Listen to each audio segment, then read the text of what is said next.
category is the top 5 best musician performances. So best performances by someone you would consider a musician, first and foremost. So that is what we're doing here. And this was a lot of fun to think about. I texted Todd and said, we're not doing one per decade for this one, are we? Because honestly, I don't think that would be fair, because this seems to be a little bit more of a recent trend of music stars turning into actors. And the other thing I realize is once you get back a little ways and get into the old time, like, MGM musical type stuff, the line between actor and singer was very blurred. So so that's what we have here. Zach, you're gonna go first with your number 5 best performance by a musician. Go for it.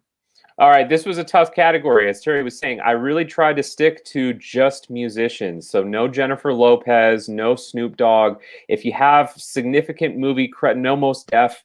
I mean, at this point, they are probably actors more so than they are musicians. So I had to stay away from that. I even had to stay away from Ice Cube and Boys in the Hood, who might have been my number 1, but it's just not fair anymore because I think most people now know him as an actor. My number 5 is someone who I don't really know particularly well. I didn't even really know he was a musician until doing research for this category. Of course, very strenuous hours long research for this category. It is Tunde Adepempe for Rachel Getting Married. He plays Sydney, who is getting married to Rachel. Now, I was not aware that this guy was a musician, but of course it makes sense if you've ever seen Rachel Getting Married. That movie is kind of wall-to-wall with music, and actually the character of Sydney is a musician in the movie, and he does perform later on in the movie, but I think it's a really interesting role because it's not a very flashy role. Of course, most of the flash in that movie is Anne Hathaway and Rosemary DeWitt and Deborah Winger and Bill Irwin as a father. But always in the background, Sydney's just there kind of smiling, and he's kind of like, he has that really good scene where he does the dishwashing contest with the father character. It's a subtle performance. That's typically what I was kind of looking for with musicians. I also wanted to pick, of course, I just went back on this, but I wanted to pick musicians that were trying to play non-musicians. Of course, I guess Sydney is a musician, but I think he's really good in that movie. It's not, a flashy role. You might not even really remember him too much in the movie, but I think given that he didn't have a whole lot of acting experience and he's going up against these actor powerhouses in a Jonathan Demme movie, he more than holds his own. So I like his performance a lot. All right. I don't fully remember that character, but if I watched it again, I would. Okay, I'll go next. Number 5 on my list, I actually just changed as I was thinking about it. I've been debating on this one. Yeah, I pulled a little bit of an audible. Well, same person, different performance. And that person is Madonna. So number 5 is Madonna, and I was debating which one to go with, and I'm going with A League of Their Own. And All the Way May. She is so funny in this movie, and so good, just leaning into that New York, Brooklyn persona, and her and Rosie O'Donnell have perfect chemistry together in this movie. And she's one of the bright spots for sure. You would never know that she wasn't an actress first. And the one I was debating between this and Evita. I love Evita, but it's a little easier why I eventually went away from it. She carries that movie and does a great job, but it's a little easier for a singer to carry a musical than it is for her to be a baseball player. So I went with Madonna, the baseball player, as All the Way May Mortabito in A League of Their Own. That seemed like an easy choice for you. Yeah, it was, but I almost didn't go with it. I was conflicted on which one to go with. Not we. Yeah, not WE as writer director Madonna. No. I also don't necessarily agree with your parameters you put on your list, Zach, and we'll talk about that more when I get to different ones on my list. All right, Todd. Well, the only thing I did to narrow down my list was if they were nominated for an Oscar for that movie, then I didn't include it because that would have made it way too easy, and there would basically the 5 would already be chosen for me. So I went away from those people. So my number 5 is Dwight Yoakam in Panic Room, where he plays one of the criminals who's breaking into the house. It's him and Oscar winners Jared Leto and Forest Whitaker. And he's like this sort of silent psychopath character, and he's kind of like chilling to watch. Like the sound of his voice is just evil, and I guess it's not the first time he acted. He was in Sling Blade. I think people would remember him from that. But here we got like 2 great actors who are overacting around him, and he's like this white trash scary man, and he kind of walks away with the movie. And he rightfully like, gets executed in the end of the movie. But I mean, that just proves it wasn't just stunt casting. He's actually a pivotal character, and they got the right guy to play the role. And Dwight Yoakam's he's a singer. He's not an actor. So that's why he's my number 5. I don't really remember him from that. Yeah, I don't remember him either.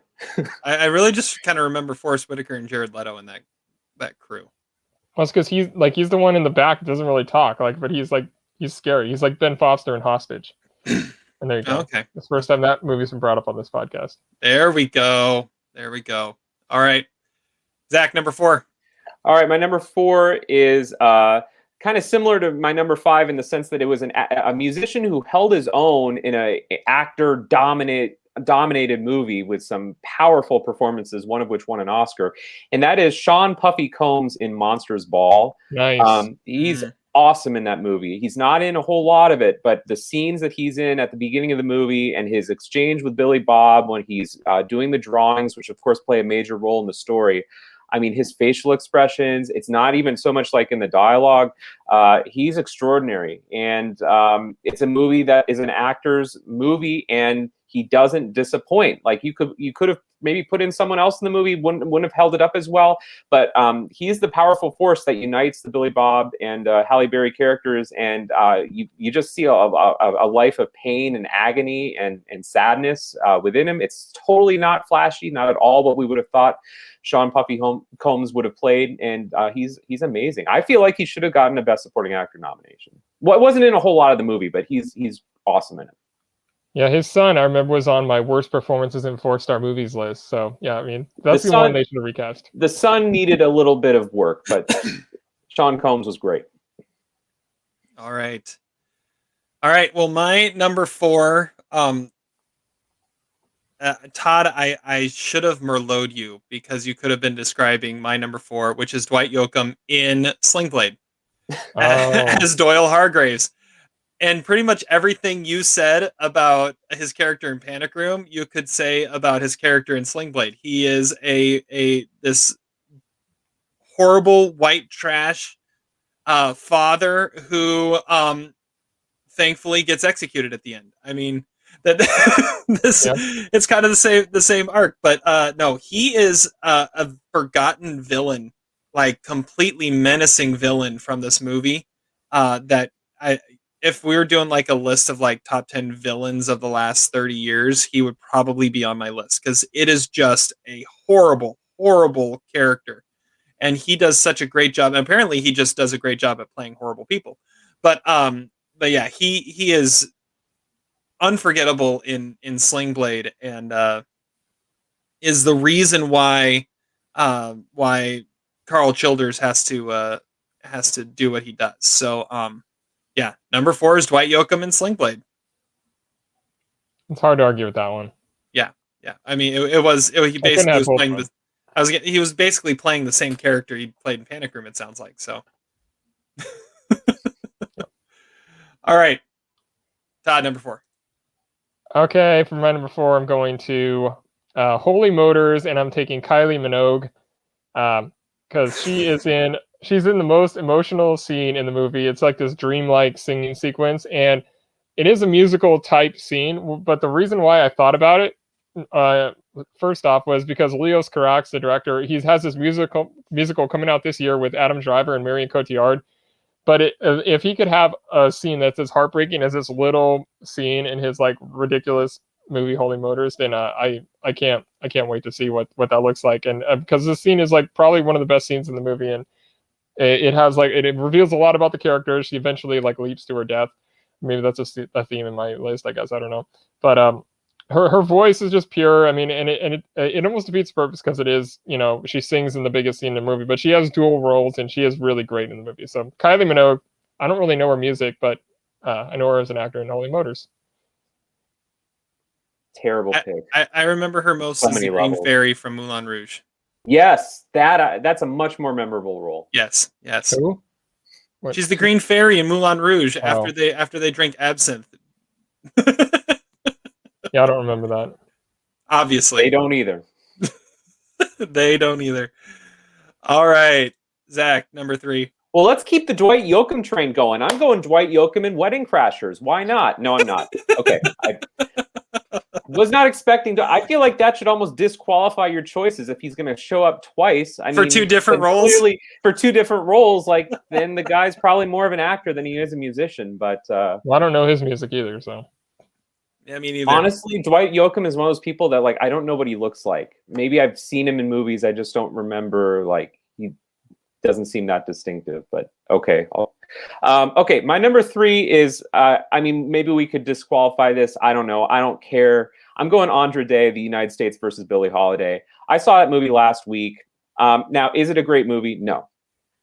The movie has problems. It's Lee Daniels. It's not perfect, but wow, she is amazing. And when we did our Oscar predictions a few weeks ago, I said that my vote reluctantly would have gone to Carey Mulligan. At the time, I had not seen The United States versus Billie Holiday. My vote would go to Andra Day because she is amazing in that movie. She looks like Billie Holiday. She has, it's like that movie Little Voice with Michael Caine. Like, her voice is like the exact same as Billie Holiday. She has range. She ages in the movie. It is a total Oscar vehicle. I get that. Okay. And she goes for broke in the movie. She gives it her all. And she is dynamic, explosive. I've never seen Lady Sings the Blues with Diana Ross, but I can imagine that she far exceeds Diana Ross's portrayal of Billie Holiday.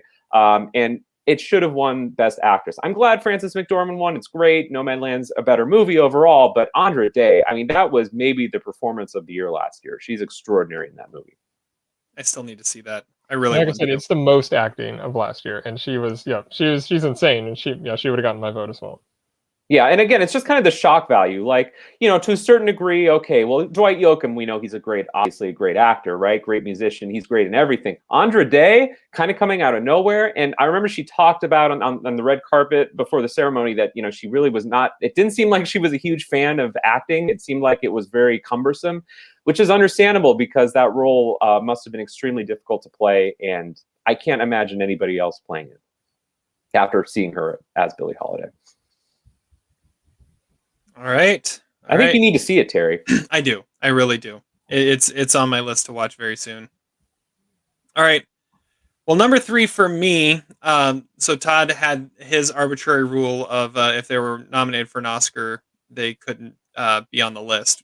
And Zach obviously just broke that rule, and I'm going to break it right here because my number 3 is Lady Gaga in A Star Is Born.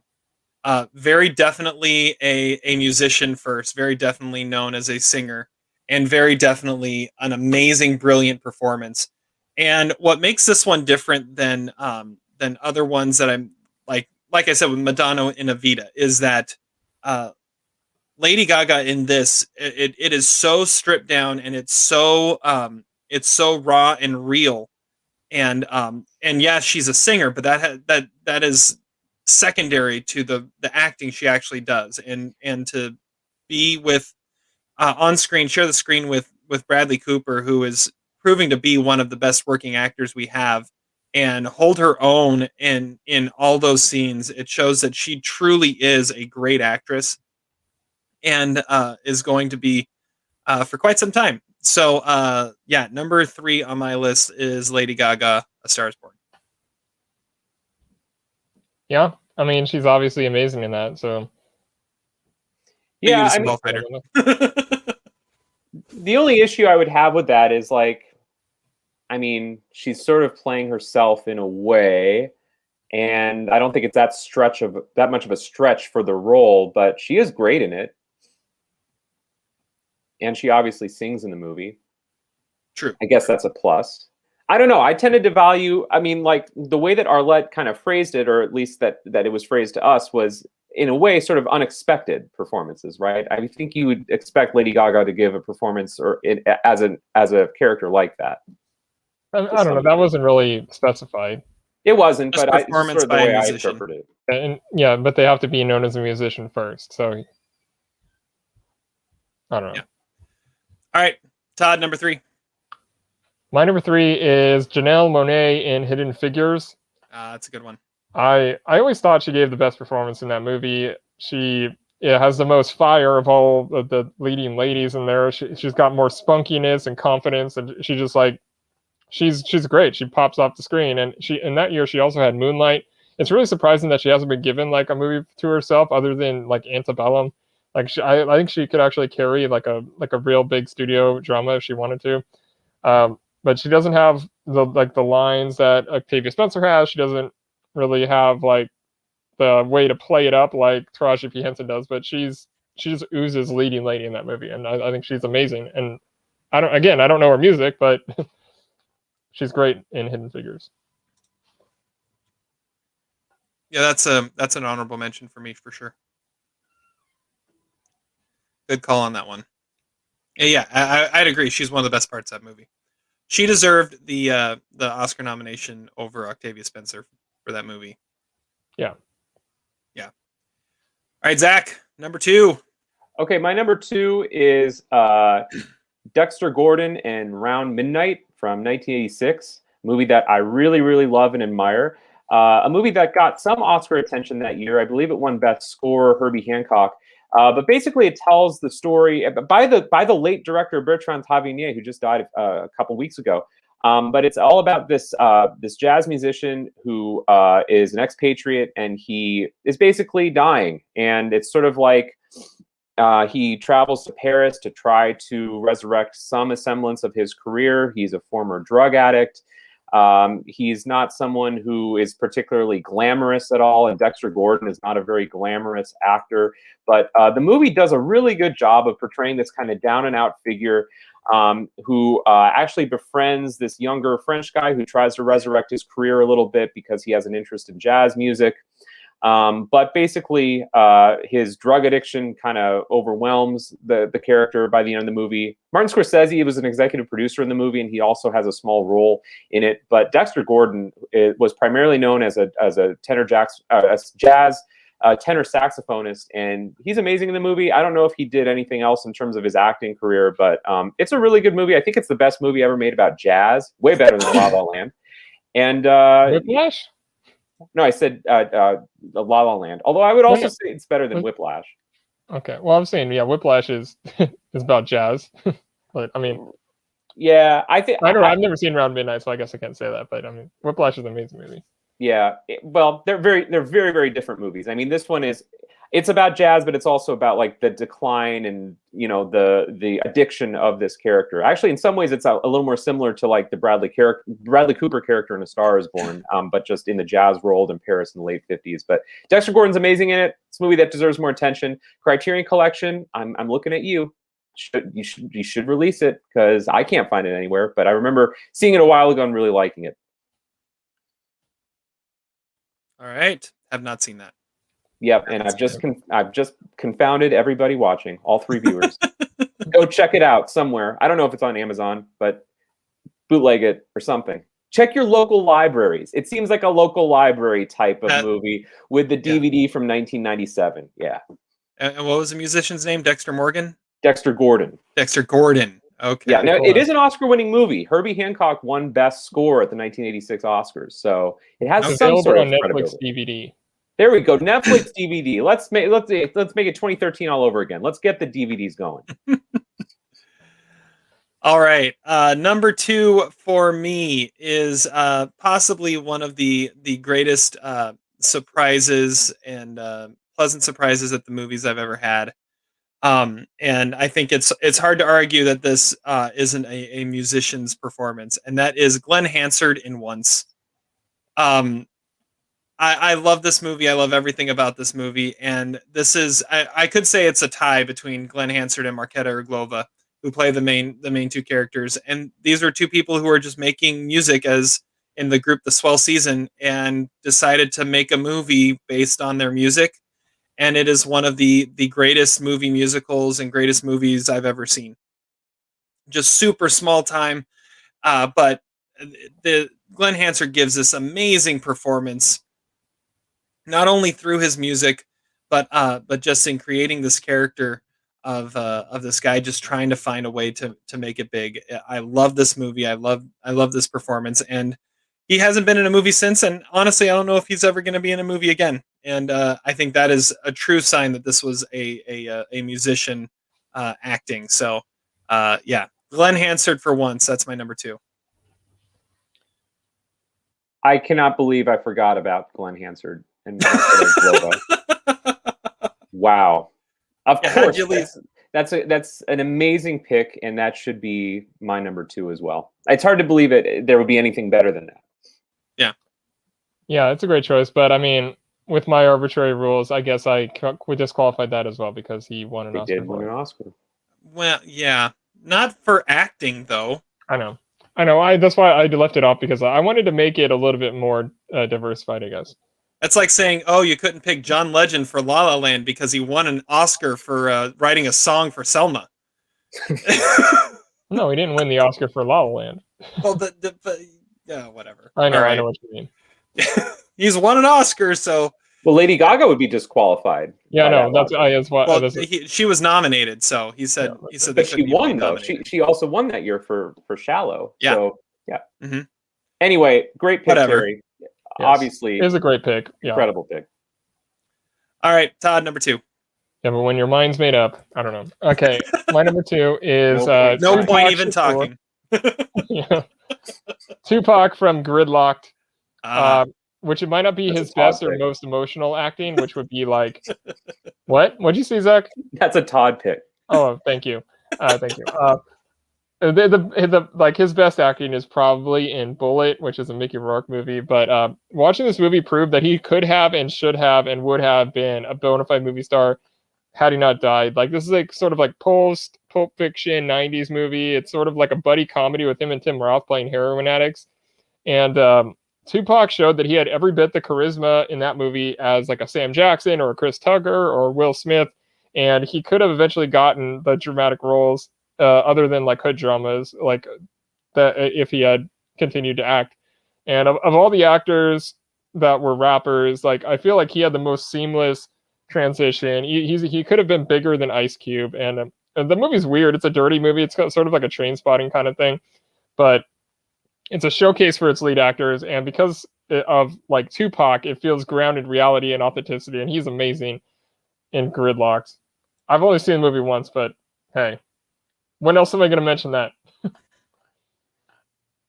Yeah, the only thing I remember about Gridlock is that it's spelled with an apostrophe D. Yes. Gotta note that. Very 90s thing to do. Yeah. No, I've not seen it. I get that confused with the movie where Tim Robbins is handcuffed to the other guy. I feel like they're the same movie, but obviously they aren't. You know what I'm talking about? Tim Robbins. I don't know. Am I crazy? Probably. I'm looking it up. Those don't have to be mutually inclusive things.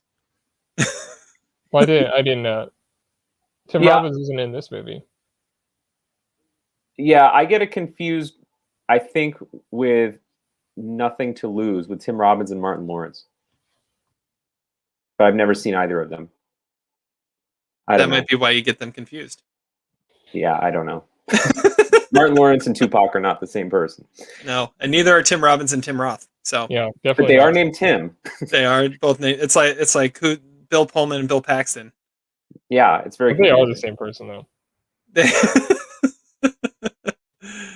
All right, Zach, number 1. All right, my number 1 should come as no surprise for all 3 of you who watch this podcast. Todd knows it already. He's nodding his head. It's Bjork for Dancer in the Dark.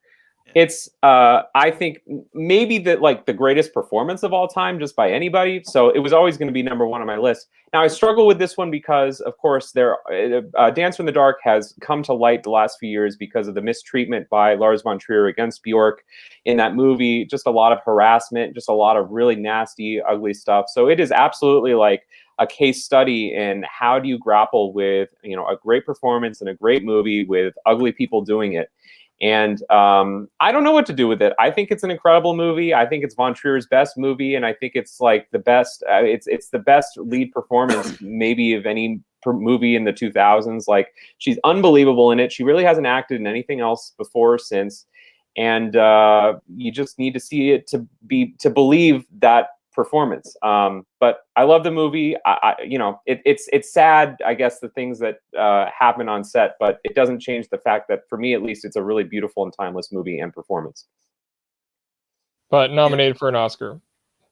Nominated for an Oscar, and it's really? a bonkers movie. Yeah, for the song, yeah, not for actress. Yeah, no, which was a loaded Best Actress that year anyway, so it would have been impressive, but she should have been in contention that year. I think you'll be happy to know she is going to be in the new Robert Eggers movie, The Northman. Oh yeah, I did see that actually. Yes.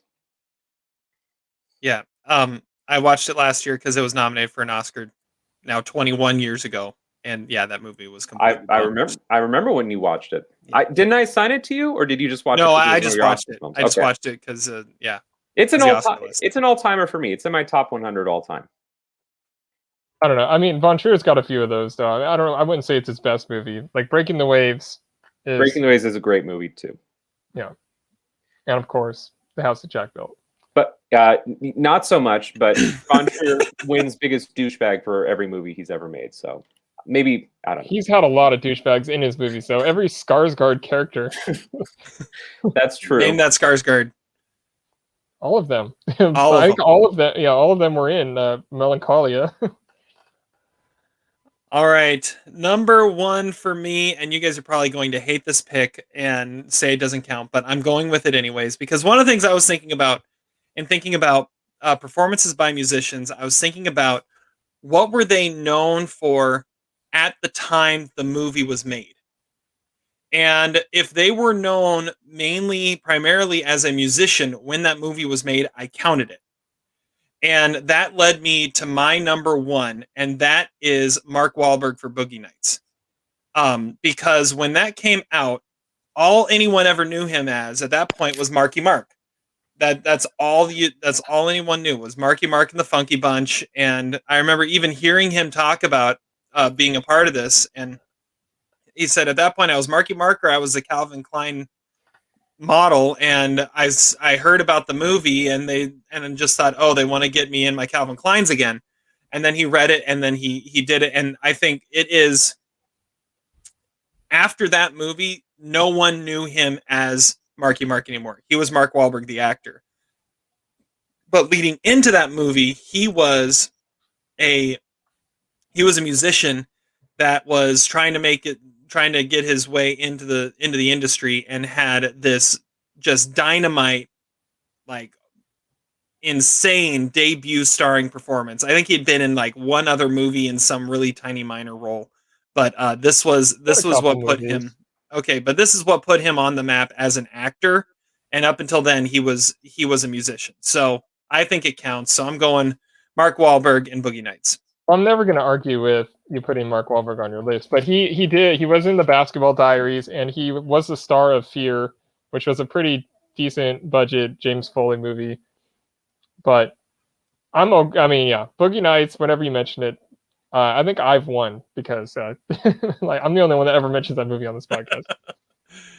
Well, besides the fact we did a deep dive on it, but okay. Yeah, exactly. I think it counts simply because if you were known as that when you started, or when that movie came out, it counts. I mean, there you could go with a lot of different people that qualify under those conditions too. But that's what I'm going with. I think the most credible case you have, Terry, is that he gives an amazing musical performance in Boogie Nights with his rendition of "You Got the Touch." Yeah, that is true. That is true. Do you want to hear it? Can I do it? You got the touch. You got the power. I think we need a little less bass, a little more on the vocals. What do you think? I'm not going to be John C. Reilly dancing in the background. I'm waiting for your wife to pop through the door and say, "What the hell is going on right now?" Fortunately, she's not home. But did you ever see the clip on Jimmy Kimmel when Mark Wahlberg was introduced with that music? He was like, "Oh yeah," and then he actually did an impromptu rendition of it. I do remember that. One of the great moments on Jimmy Kimmel. All right, Todd, number 1. All right, my number 1, it should come as no surprise to probably Zach at least, and that is Courtney Love in The People versus Larry Flint. Oh, good call. Because she's playing a role probably not all that dissimilar to herself, but she's perfect in the role, and she just easily makes that her own. It's one of the highest war performances I've ever seen. She's gritty, kind of annoying, but totally genuine in that kind of role. She is a stripper who becomes Larry Flint's wife, and she's addicted to drugs and gets AIDS and whatnot. She completely just disappears. It's no longer Courtney Love being on screen. It's no longer a stunt. It is amazing performance, and it's a travesty that she didn't actually get nominated for an Oscar. She got nominated for a Golden Globe, and she had a bunch of critic awards that she got leading up to that point. But regardless of the merit of her acting career or not, she was always going to be my number 1. At the time, she probably wasn't even known as a musician. She's probably known as, being married to Kurt Cobain. Wife of a musician. Yeah. But, it had to be number 1, right? That makes sense. That does make sense. Yep. All right. No complaints here. Zach, any honorable mentions? I did have a few. Tyrese in Baby Boy. I mean, he's the lead character in the movie, right? So Is that his first acting? I think it might have been, yeah, and he's awesome in it. Sydney Flanagan is technically a musician. That's how Eliza Hittman found her, so I'm calling her a musician. Why not? Was that not on your list over the guy from Rachel Getting Married? I don't know. Macy Gray in Training Day, which is a performance I actually called out a few weeks ago when I watched it. She's really good in that movie. Queen Latifah, but not in Chicago. I would say for her performance in a movie called Living Out Loud with Holly Hunter and Danny DeVito. She's really excellent in that movie. Cher, but not so much for Moonstruck. I would also say Silkwood and Mask, because she's great in those movies too. And then finally, of course, Jose Feliciano in Fargo, because it's Jose Feliciano. Come on. Got no complaints. No complaints no here. Complaints. Beautiful. That's a good call. All right, I've got a few here. Adam Levine and Begin Again. If I had room on my list, I would have tried to fit him in there. I got Ice Cube, Boys in the Hood. That almost made my list.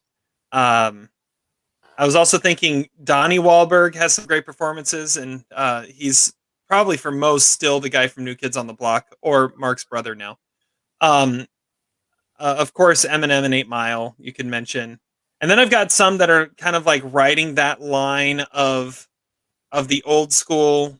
Were they musicians first or actors, depending? So I've got Bing Crosby in White Christmas, or Al Jolson in a jazz singer, or Frank Sinatra in anything Frank Sinatra did. And then the last one I'll say, going back to kind of my Mark Wahlberg argument, Will Smith in Fresh Prince.